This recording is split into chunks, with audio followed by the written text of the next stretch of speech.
Figure it out. Hello, this is Adam Koralik with Figure It Out Productions. The following video is part of our Quick Shoot series. Hey guys, it's Adam here, and welcome to the 3rd anniversary of the PlayStation 4.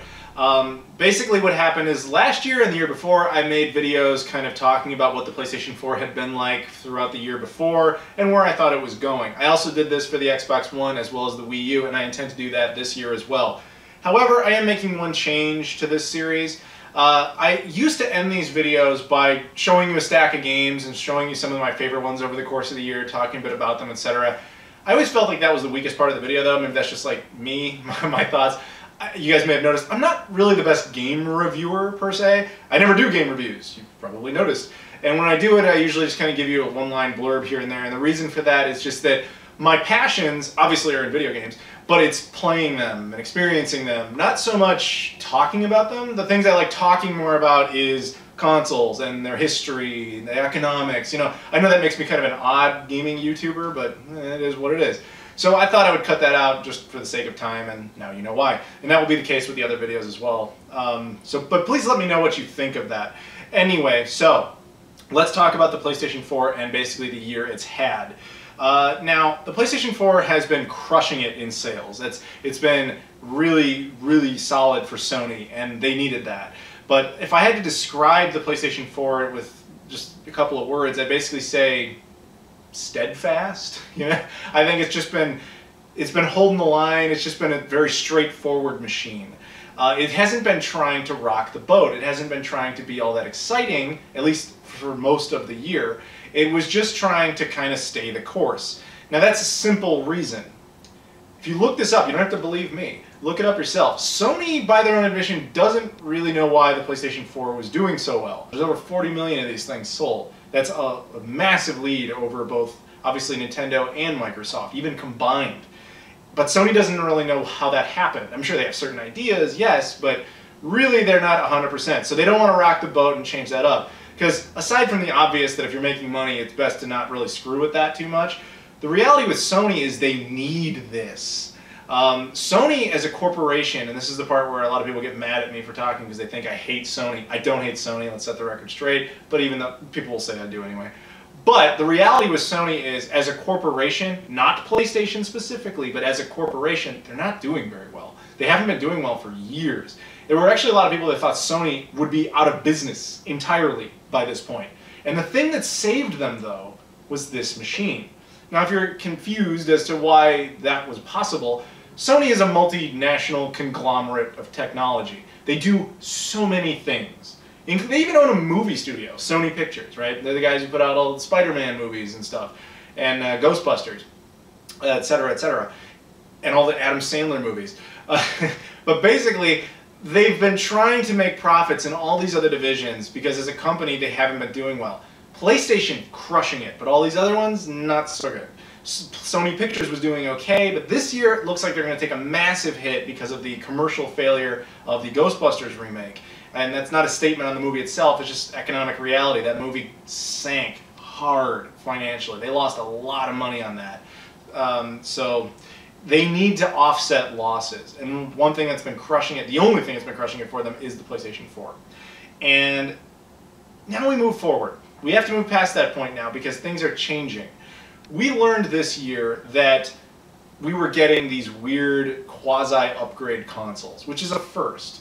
This is a unique generation. I mean, every generation is weird for one reason or another, but this one is really weird because this time the change is that you're getting consoles for a few years and then halfway through the life cycle they're going to upgrade the hardware. Not the usual type of upgrades, which is like a slim model where they make it smaller, maybe they change a couple of things, make it faster, upgrade, you know, overclock something here and there. Small things. This is really different. Like they went in and changed like the video card, you know, they changed all this shit so that it can run games way better than it's supposed to be able to do naturally. Almost making it a new console, but not really. Now, I don't actually own a PlayStation 4 Pro. At the time I make this video, it basically just came out. So I will get one eventually, I'm sure. But for now, I still have just the standard PlayStation 4. And it's going to be really interesting to see how that thing does. It really will be. I mean, the only time we ever saw anything like this was when the Nintendo released the new 3DS, which was like the 3DS plus some steroids so they could run certain games better. But this is now something where they're basically making their business model surround that console in particular. And regardless of what they'll tell you at this point, they are going to put the PlayStation 4 off in a corner. Like, it's going to be quasi-retired. In fact, I think this model of it isn't even produced anymore. They have the Slim, which is the most pointless Slim iteration ever produced. Well, maybe not ever produced, but it's right up there. And now the Pro. And I can't imagine they're going to produce the Slims for particularly long. There's not really a point. In fact, I'd be surprised if they really make them beyond just a few months into 2017, because why would they keep doing that? I could see selling them cheaper, you know, during the holiday season, but like after that, there's no real reason. But yeah, anyway, so let's before we talk more about the PS4 Pro and projections for it, there are a couple other things I would like to talk about with the past of this console in the last year. Games. I know you guys sure want to hear about that, even though I didn't bring the stack out here. One thing I will say about the games is another example of them not really wanting to be rocking the boat is that every game Sony put out, for the most part, was a safe bet. It was like remasters or upgrades or ports or something like that. I mean, there must have been some, you know, like nice blockbuster first-party games, but to be honest, I can't even remember any offhand. I'm sure people will point them out, and you're right to do so. That makes sense. But overall, it wasn't like a huge first-party year for them. They largely banked on their first-party stuff was largely, as I just said, ports and all that. But they also largely banked on third-party support, and they got that, and they did well with that. But ever since E3 of 2016, when Microsoft announced the Xbox One Scorpio, which is a similar concept to the PlayStation 4 Pro, but like a legitimate 4K gaming capable console, which the PS4 Pro is not. It's essentially a 1080p steroid console. Since we knew about that, things have kind of changed, especially over the past few months. The PlayStation 4 sales have drastically slowed down since the release of the Xbox One S, which is the slim model of the Xbox One. In fact, I believe Sony has lost every single month since the Xbox One S came out.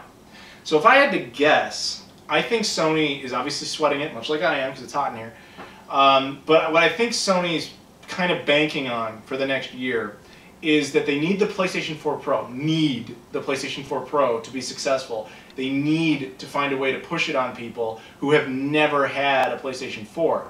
And what I think they're going to do, in addition to having this console that's, you know, more advanced, at least for a little while, they're also going to try and push, I think, the PSVR on you. Now, PSVR is out, and it is doing pretty well. But it's also doing well to a pre-installed fan base of 40 million people.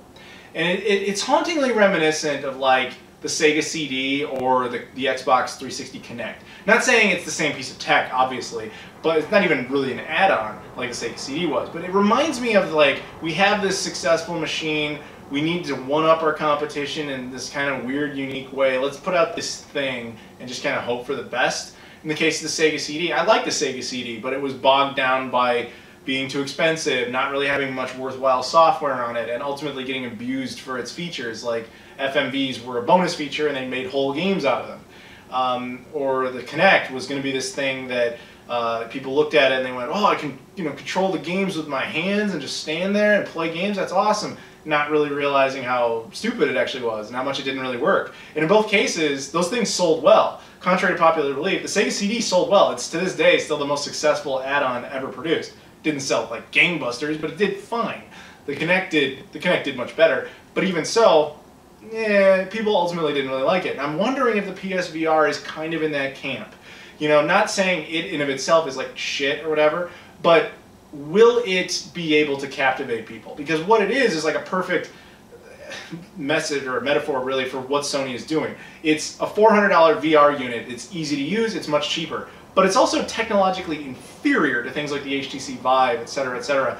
So can it compete? If you are a PC user, or just an Xbox user, or just a Nintendo user, and you're watching this wondering if you should get a PlayStation 4, are you tempted by the concept of a PlayStation 4 Pro and a VR all as one bundle? Is that enough? And can Sony make that work for a year? Because here's the reality. Sony has 1 year, just 1 year, to remain on top. And if I were them, I'd be really worried about that. Because when the Xbox One Scorpio hits, it might potentially destroy them. Let's look at some other aspects here. Now, I'll talk more about this in Microsoft in the Xbox video, but the Scorpio is likely to be a full-on 4K gaming capable console that likely will be massively expensive for Microsoft to produce, but they will also likely sell it for way less money in an effort just to get it into your home. That was Sony's old model. That's what Sony used to do until the PlayStation 4, because they couldn't afford to do it this time. Microsoft may do that in addition to throwing you full support for Xbox One games, working on support for 360 games, which is currently a reality. There's even talk of from Phil Spencer himself, the head of the Xbox division, talking about adding original Xbox backwards compatibility into that thing. Imagine that bundle, all for a reasonable price. And then factor in that perhaps by that point, the whole VR thing will be dead and nobody will even care. Which one do you is the more attractive price point, more attractive package? To me, it wouldn't be the PlayStation 4 Pro. Now, some of the problems with the PlayStation 4 Pro we can analyze are things like patches. Now, what we know is that the PlayStation 4 Pro, any game here on out that's made with PS4 Pro in mind, in theory, will run on the PS4 Pro and then run on the PS4, but in like low settings, okay?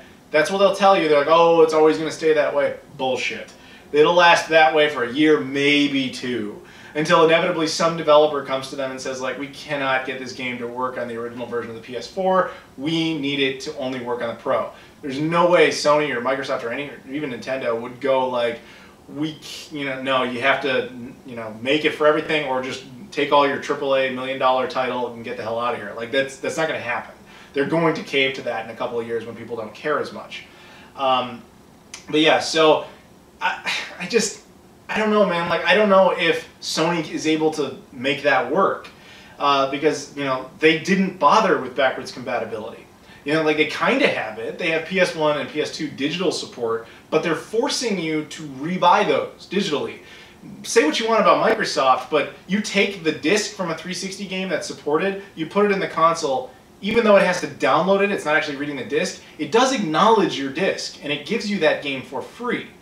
That's a huge perk, and that's previous gen tech, as opposed to Sony, which can't really insert the PS3 into this thing. PS4 Pro, if they had built that in mind, maybe, but then again, PS3 was a really complicated thing. So my advice to Sony would be like, keep it cheap, keep it affordable, keep giving us worthwhile games. That's always the most important thing. And add niceties, add support for PS1 and 2. It's not going to sell like gangbusters, it's, old tech, but a lot of people, that'll get them excited. That'll get you a lot of free press. And you need that, because this is your last chance, like this year. Because if the Xbox One Scorpio is successful, I don't know how much longer Sony holds out. Because again, as a company, they're not doing well. And some of their policies towards the PS4 Pro are already kind of frightening. Like I said, games made for it, no big deal. But catalog titles, anything from Sony, what they've decided to do, if it's going to be enhanced by the PS4 Pro, let's say Last of Us Remastered. It's a first-party Sony title, right? You put it in the PS4 Pro, not only will it work, it also gives you the option to download a patch that upgrades the game so that it takes advantage of the additional hardware. Not every game is going to support that. But of the Sony-supported games, they will give you the patch for free. But a lot of third-party games, if they choose to support it, we're hearing pretty high probability they're also going to charge for those patches. Which I am sure in the same camp as all of you, where I say, fuck that, I don't want to pay for those patches, blah, blah, blah. But here's where I have to say I at least get where they're coming from. Now, when you think about it, those patches are essentially just making the game a remaster. That's all it's really doing. Kind of like when they took any game like the Bioshock Collection for the 360 and PS3 when they upgraded and put it on the PS4 and the Xbox One. Essentially, that's the same concept. It's just that you're taking the disc you already have and upgrading it with a software patch. But, when you look at Bioshock Collection, they didn't just give you that, unless you had the PC version, which you actually did get the patch for free, which is a significant point. With the console version, you had to rebuy it, and it made sense because it had been enough time, and you're buying this collection all over again. But if you already bought the PS4 game and you now have the PS4 Pro, why do you want to pay for that patch? You don't.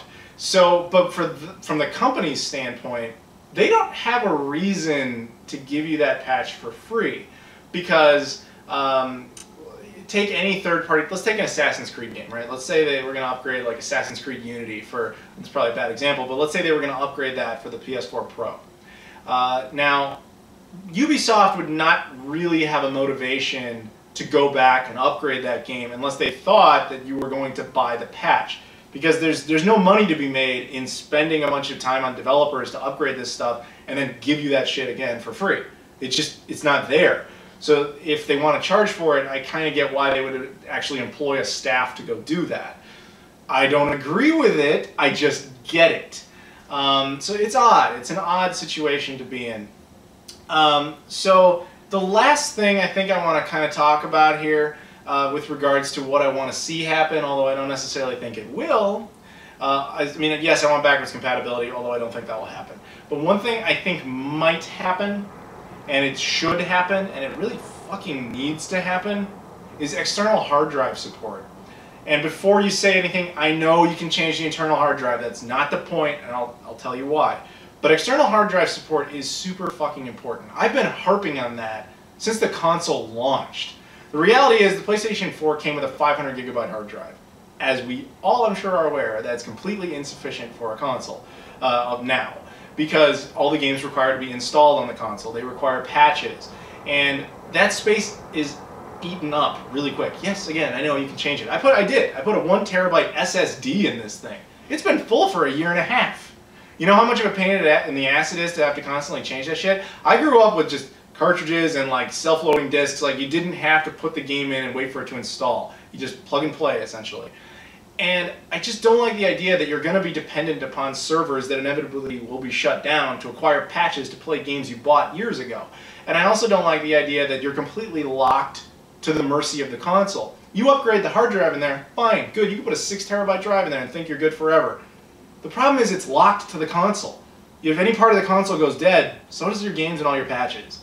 Whereas Microsoft and even Nintendo do this correctly. Like, Microsoft does it flawlessly. You put a hard drive externally into the Xbox One, it'll format it and allow you to put whatever the fuck you want on there. You can play games off of it, you can store stuff on there, it doesn't care, it doesn't matter. Whereas PlayStation 4 doesn't allow that. It allows some sort of weird backup feature, but it's not really useful unless you intend to swap out the internal drive and you're just kind of temporarily backing it up and putting it back on there.